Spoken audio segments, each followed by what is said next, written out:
Good afternoon, everyone. Good afternoon, everyone, and welcome to Tesla's 2023 Annual Shareholder Meeting in Austin, Texas. My name is Martin Vieka. I'm Vice President of Investor Relations, and I will be the chair of today's meeting.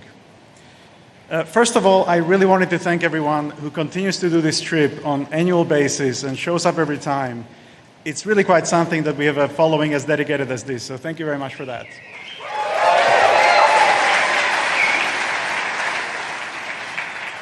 I also wanted to thank our first-time visitors. I know that many of you won a lottery to come for the first time to a Tesla shareholder meeting.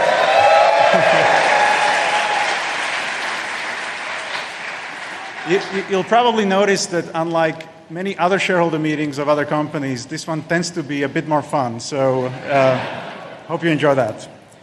But the last thing I really wanted to say is that just thank you so much for all your support over the years. We really feel like you're part of our mission, part of our story, and it's something we truly, truly value. So thank you so much for that.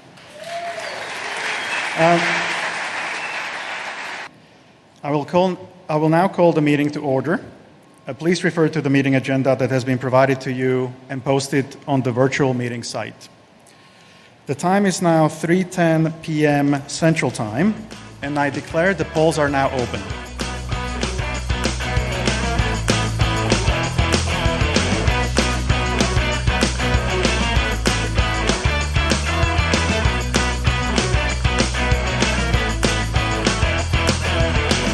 Hello, everyone, and welcome to Kilowatt. My name is Bodhi, and I am your host, and I am technically a Model Y long-range owner. However, when I went to pick it up yesterday, the car was throwing an error code.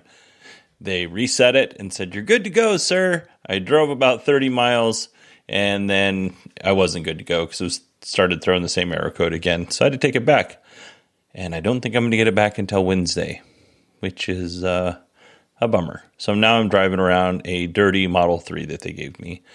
So fun stuff. I will say that the folks at the Tesla Service Center in Mesa were fantastic. I have no complaints on their customer service. However, a little disappointing. But that's not what we're here to talk about today. We are here to wrap up Tesla's 2023 shareholders meeting with the business of the stockholders. So we're going to call this the business edition. We're going to start off with Robin Denholm. She is the chairperson of the board, and she's just going to give us her opening remarks. And she's just going to give us a recap / update on some of the things that are going on with Tesla.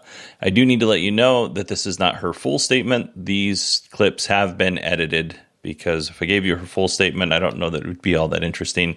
I took the best parts. We're going to talk about them. It's our third straight year of having the annual meeting here in Austin.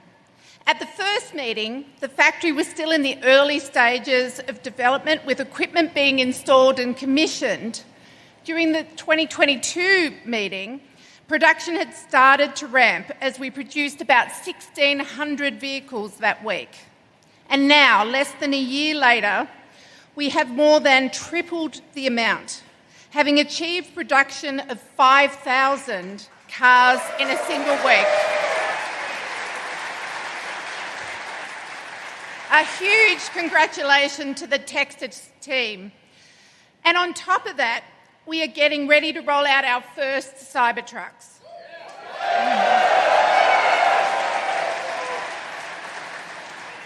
This exponential trajectory of the Gigafactory here in Texas is a reflection of Tesla as a whole. In 2022 was another record-breaking year for us, with deliveries growing by 40% year over year. And that trend has continued in the first quarter of 2023. We would not be able to achieve this growth without the dedication of our amazing employees.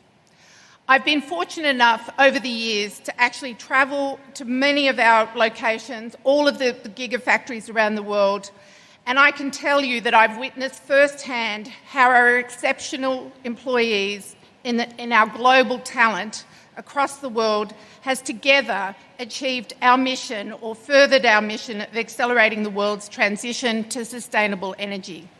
Man, time sometimes sneaks up on you, doesn't it? I didn't realize this was their third year of doing the shareholder meeting in Austin. It's just craziness. Let's see here. 5,000 cars per week at Giga, Texas, which is great.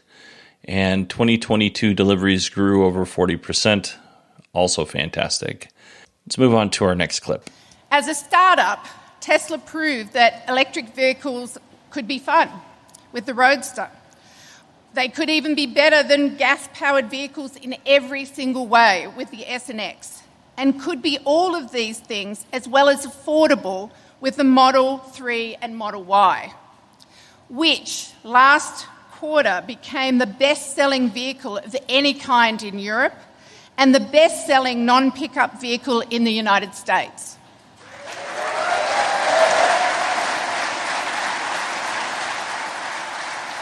And today, as one of the world's largest global companies, we plan to change the paradigm again by forging the path to achieving a global sustainable energy economy as set out at our Investor Day in our Master Plan 3. As Tesla grows, so do our customers' positive impact on carbon emissions. They talk a lot about Master Plan 3 in this shareholders meeting. And when I say a lot, more than I think they should for just having had their Investor Day where they covered Master Plan 3. Like, they outlined it just a few weeks ago. So my guess is they did not get the response that they wanted to get from the original Investor Day. And I'm not surprised. There was no headline grabbing announcement in this. It was awesome and very nerdy. But I don't think it was compelling to anyone else who doesn't follow this stuff on a day-to-day basis like we do. Like, I think there might have been 2 or 3 cool things in there, and then beyond that, they're like, all right, I mean, it's a lot of nerdy stuff that people aren't going to follow on a regular basis. I'm not surprised it didn't get very much play in the media. And I don't think it wasn't because what Tesla said wasn't important. I think it was just because it was so nerdy and so geeky. If you don't follow it, or if you're not in the industry, which I am definitely not, but I do follow it quite a bit, I don't know where your point of reference would be to know if it was impressive or not impressive. Like, some of the stuff I was like, oh, okay, I'm going to take your word for it, because I just don't know. Our next clip is going to be Martin Viega officially starting the meeting. We have majority of outstanding shares represented at the meeting, so I declare that there's a quorum present at the meeting, and we may proceed with the meeting. Perfect. Thank you, Martin. All right. There were 6 proposals. 5 of them were in Tesla's shareholder deck, and one of them was not for some procedural reason that I don't understand and probably shouldn't get into, because even if I kind of understood it, I'd almost certainly be getting it wrong. The first proposal number 1, was a vote for Class 1 directors. So that was to re-elect Elon Musk, who has been a director on the board since 2004, re-elect Robin Denholm, who's been on the board since 2014. She was actually elected chair of the board after Elon got into trouble and was told that he could no longer be chairman of the board and CEO. He had to pick which one he wanted to do.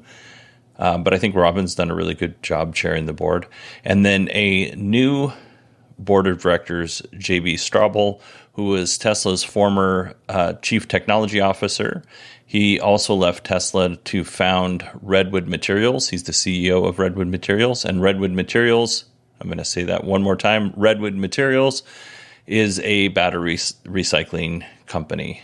And that concludes me being awkward for proposal number 1. Please stand by for awkwardness with proposal number 2. Tesla's proposal for non-binding advisory vote on executive compensation. Basically, this is known as a say-on-pay vote. It pertains to the overall compensation of all named executive officers and the philosophy, policies, and practices outlined in the proxy statement. As best as I can tell, the vote is not specific to any individual or item of compensation. but it serves as an opportunity for stockholders to express their opinion on executive compensation. So that's proposal number 2. Proposal number 3 is how often do we get to vote on executive compensation? And shareholders got to vote 1, 2, or 3 years. Proposal number 4 was ratifying and approving the appointment of an independent registered public accounting firm. So we're going to move past that. And that moves us to proposal number 5, which is the stockholder proposal regarding reporting on key person risk, which key person would be Elon. So let's go ahead and listen. We actually have audio for this, so you don't have to listen to me read it. Somebody else will. And I should mention that Tesla's board recommended that shareholders vote approve on all proposals except for the 5th one and the 6th one that we'll hear in a moment, which are shareholder proposals. Their first 4 were board proposals. So let's listen in. With respect to stockholder proposal included in our proxy statement, which relates to the reporting on the key man risk, Karen Roberts-Dautier, on behalf of Sumtris, is here to present this proposal. Ms. Roberts-Dautier, can you please identify yourself? I would like to invite you to speak. You will have 3 minutes. I'll hold it for you. I got it. Hello. Thank you for having me here today. Under discussion is a shareholder proposal concerning key person risk at Tesla, requiring Tesla's board to draft a report covering the steps taken to ameliorate the potential impacts of loss of key persons in the company. However, before I begin, I would first like to say thank you to Mr. Musk.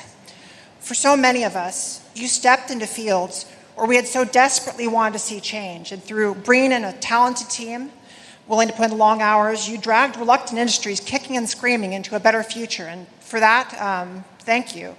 Building up this juggernaut around us, which, as you largely put it, runs itself these days. Thank you for that. And yet now here we are today, at a time when Tesla's technological leadership should be on display. The investment community largely sees us as adrift, with management focused on all that matters not Tesla, watching as Tesla's brand favorability dropped by 15 points last year, something that costs us margins. We have such a spectacular product pipeline and a team that knows how to execute at scale with low cost of goods sold, something that we are not being properly recognized for. It should go without saying, but apparently bears repeating, that if you cannot produce with low COGS, you have no future. When I look around the auto industry these days, I see a lot of companies that have no future. And that's a success on behalf of an incredible team here at Tesla that deserves recognition. When people look at this company, that's not what they see. They see the company as a synonym for its CEO. And then the discussion turns to everything except for where it should be focused. It's my sincere hope that by introducing this proposal, we can not only accelerate the development of management at Tesla, but also increase its visibility. The fact that this company is so much more than its key persons is something that the public and the investment community should see. A founder often finds their greatest success in ensuring the future of the company and the development of the management talent who can come after them. Think Tim Cook at Apple, Steve Ballmer at Microsoft, and so forth. People who are ready from day one to execute without controversy, without distraction, and build a future for the company. I encourage the board should embrace this opportunity in the most public manner possible to showcase the future being built right here so that the discussion among the public and the investment community revolves around that and not around every public statement on every other topic made by the leadership. I strongly encourage the board, the shareholders to support this proposal and for the board to embrace it. Thank you very much. Thank you, Ms. Roberts-Dautier. The board is recommended that our stockholders vote against this proposal for the reasons set forth in our statement of opposition in our proxy statement. So let's go ahead and listen to that statement of opposition. Now, I did use 11 labs and a synthesized voice for this because there's no way I was going to get through it without messing it all up. So just be aware. The board has considered this proposal and determined that it would be detrimental to the interests of Tesla and our stockholders. Contrary to the proponents' claims, Tesla does recognize that recruiting and retaining a highly talented and experienced management team, not just the CEO, is critical to Tesla's success. The board and the management of Tesla are best equipped to carry out succession planning, as well as to handle day-to-day hiring, promotion, and termination decisions. Such decisions take into consideration numerous criteria that are continually adapted to meet the evolving demands of Tesla, as determined by the board and management. Adopting this proposal would cause unnecessary competitive harm to Tesla and undermine our efforts to recruit and retain management. The disclosures requested by the stockholder proponent, such as identification of key persons and the amelioration of their potential loss, would lead to potential disclosure of confidential and sensitive information such as our business strategy and outlook, our most promising internal candidates, any desirable external candidates, and other factors that our board currently considers in the succession planning process. By publicly naming key persons and disclosing mitigation action plans, the proposal invites our competitors to target and recruit high-value executives away from Tesla, including those who may be identified as potential successors as part of succession planning. Furthermore, executives who are not identified as key persons or potential successors may choose to voluntarily leave Tesla and may create unwelcome tensions amongst the management team. Additionally, the board already devotes significant time to leadership development efforts and implements several of the procedures discussed by the proponent above. Through regular discussions in meetings and executive sessions at both the board and committee level, the board follows certain processes regarding the evaluation of management positions. Furthermore, the Compensation Committee provides guidance for and reviews and approves key leadership hiring and development and retention plans to manage and mitigate the loss of any key persons. Our directors also regularly communicate and engage with management talent and potential successors to management positions in meetings held throughout the year, as well as through informal events and interactions, allowing them to further identify and provide exposure to qualified successors. From an external standpoint, during Tesla's Investor Day, held in March 2023, we provided our stockholders additional visibility into our management team. As a result, this proposal, if adopted, would constrain the ability of the board and management to effectively oversee and manage succession planning, day-to-day hiring, promotion, and termination decisions that require consideration of numerous criteria that are continually adapted to meet the ever-evolving demands of a company as dynamic as Tesla. In light of the foregoing, we believe the proposal would be detrimental to the interests of Tesla and our stockholders. I think this is a reasonable request by shareholders. Knowing that there's a succession plan in place and that the company is in good hands, I think that is really important. And it makes a lot of sense that if you've tied up a lot of your fortune, you want to know that if somebody as vital to the company as Elon Musk, Elon and Tesla are almost one and the same. When you think of Elon, you think of Tesla and vice versa. You want to know that somebody who has that much of themselves wrapped up into a company and that much of that company's brand wrapped up into that person, which is Elon, you want to know that if Elon leaves, your investment is not going to be completely obliterated because this person decided that they were going to go off and run a different company at some point in time. Like, I think people have invested a lot of money, and they want the CEO of the company that they invested in, and they largely invested in some of them, largely invested in this company because of that CEO. They want that CEO to actually be spending time at, let's say, Tesla, and most of their focus to be on Tesla. So I don't think it's unreasonable. However, I also don't think that the board's response to this was unreasonable. I thought that it was a very measured response. I do think it's a problem when you have a CEO who owns 20% of the shares, or I think he owns over 20% of the shares, and manages to get all of his own people on the board. His brother is on the board. He's had friends on the board. He's on the board, like this kind of thing. I think that when the board is so tied to the CEO and the CEO owns so much of the company, it may not be the best. Just saying leave it up to the board may not be the best option either. So, yeah, it's complicated is what I'm saying there. It's complicated. All right, let's hear about proposal number 6. Finally, as you saw, and investor advocates for social justice would like to raise a proposal from the floor. The proponents did not seek to have their proposal included in the proxy statement. The board recommends that our stockholders who are entitled to vote on this proposal vote against it.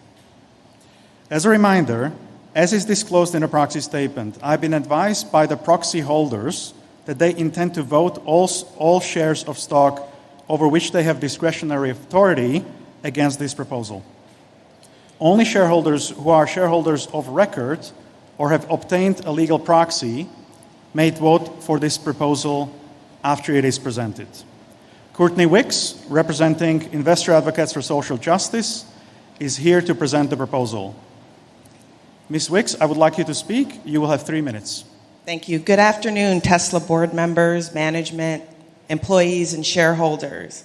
My name is Courtney Wicks, and I am the Executive Director for Investor Advocates for Social Justice. And I'm here on behalf of As You Sow and the Sisters of the Good Shepherd, who have filed shareholder proposals in the past on child labor and human rights abuses in Tesla's supply chain.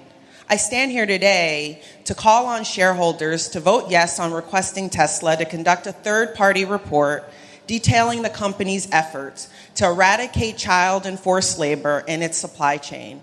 The human rights risks that permeate throughout Tesla's value chain, when not adequately addressed, harm shareholder value and undermine Tesla's ability to lead the just transition. Growing attention and concern have been placed on child labor in cobalt mining in the Democratic Republic of the Congo, as well as on forced labor in China's Xinjiang region. 70% of the world's cobalt needed for EV batteries are sourced in the DRC. Over 40,000 children work in artisanal and small-scale mining, often without protective equipment and in dangerous spaces that frequently collapse. Many children are seriously injured or killed in the mining process. In Tesla's latest sustainability report, it claims to have audited 80% of the miners and refiners in their cobalt supply chain against responsible production standards. However, there are many industry-backed standards, some of which are weak, and it isn't clear what percentage of audits were conducted by which initiatives. It is also unclear how the company's due diligence ensures cobalt sourced from child labor is not intermingled in the industrial cobalt supply chain. Subsequently, an estimated 1.8 million people have been subject to state-imposed genocide, detention and internment camps, and forced labor in the Xinjiang Uyghur region. A recent study concluded that automakers cannot conduct meaningful audits in this region. The recent Uyghur Forced Labor Prevention Act in the United States Senate inquiry into Tesla's supply chain highlights the regulatory risk Tesla faces. We believe a third-party audit would provide greater transparency into how Tesla plans to eradicate child and forced labor from its supply chain. One of Tesla's competitive advantages is its sustainable leadership. Tesla, its board of directors and management team have a moral obligation to pursue ethical sourcing practices that do not rely on the lives of children or enslaved people. Tesla can continue to make a true leadership difference that forges a sustainable economic future that is anchored by innovation, empathy, human development, and shareholder value. Thank you.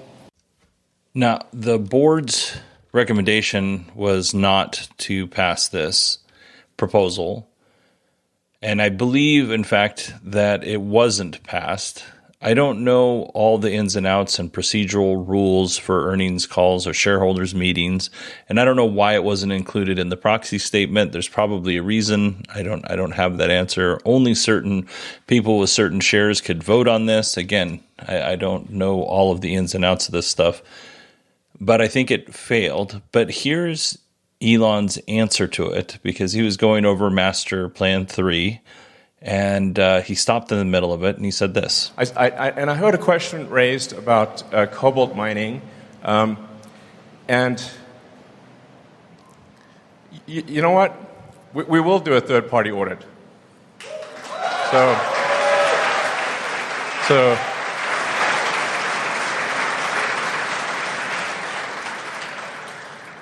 in fact, we'll put a webcam on the mine. And if anybody sees any children, please let us know. I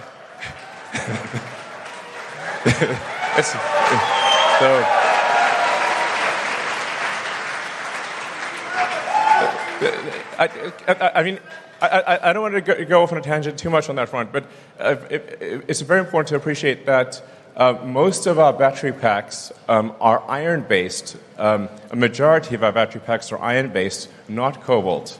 And then our other battery packs are nickel-based, and not cobalt. The nickel batteries use a little bit of cobalt as a binder, but only a tiny amount. In contrast, your phones all use 100% cobalt. I recommend complaining to the phone manufacturers.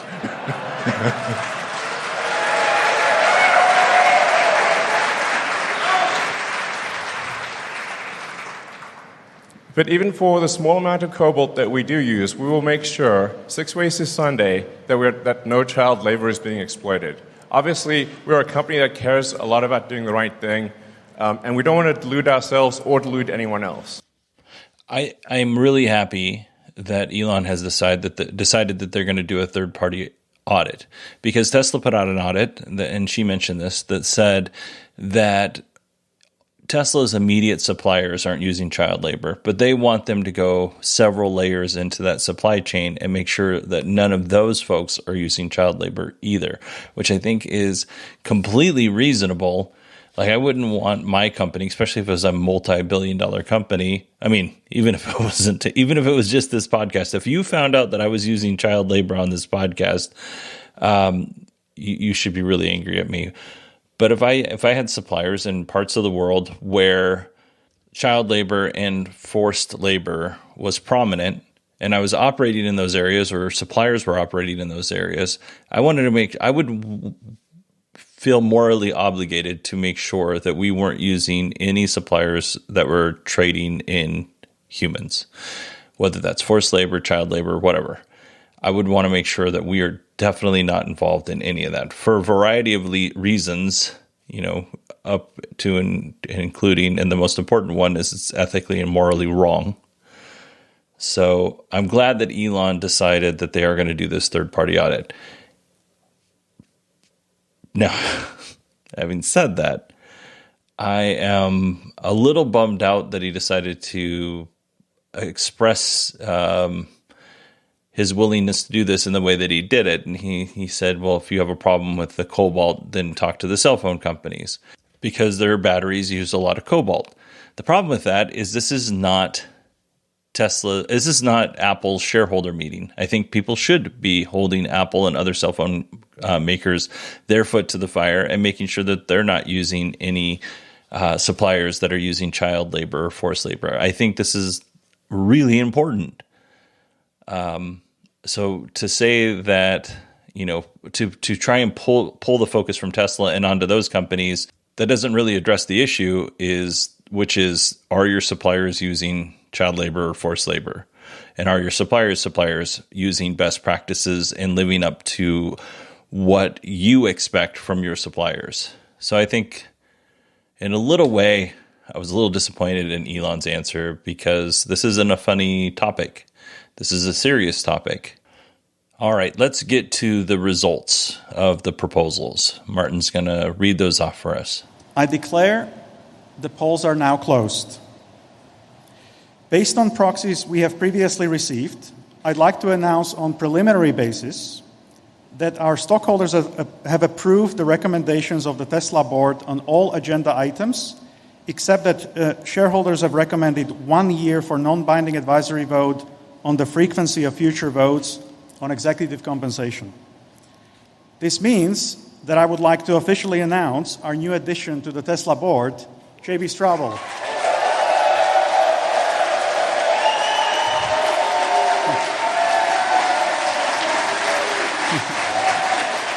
And that also includes this episode of the Kilowatt Podcast. Oh, no clapping? Okay, that's a bummer. Martin had the crowd warmed up, and then they just kind of died. So that's what happens when you listen to this show. You die inside. All right, everybody, that is it. I do want to thank, while I was writing this episode, Charles is a new Patreon supporter. Charles, I will thank you properly on the next episode, but since we are at the end here and you just subscribed as we're ending this podcast, I want to say thank you. You can join Charles by going to patreon.com/kilowatt or support kilowatt.com if you would like to support the show. There's also links in the show notes. And yeah, that will do it for me. Our next episode will be news. So see you soon.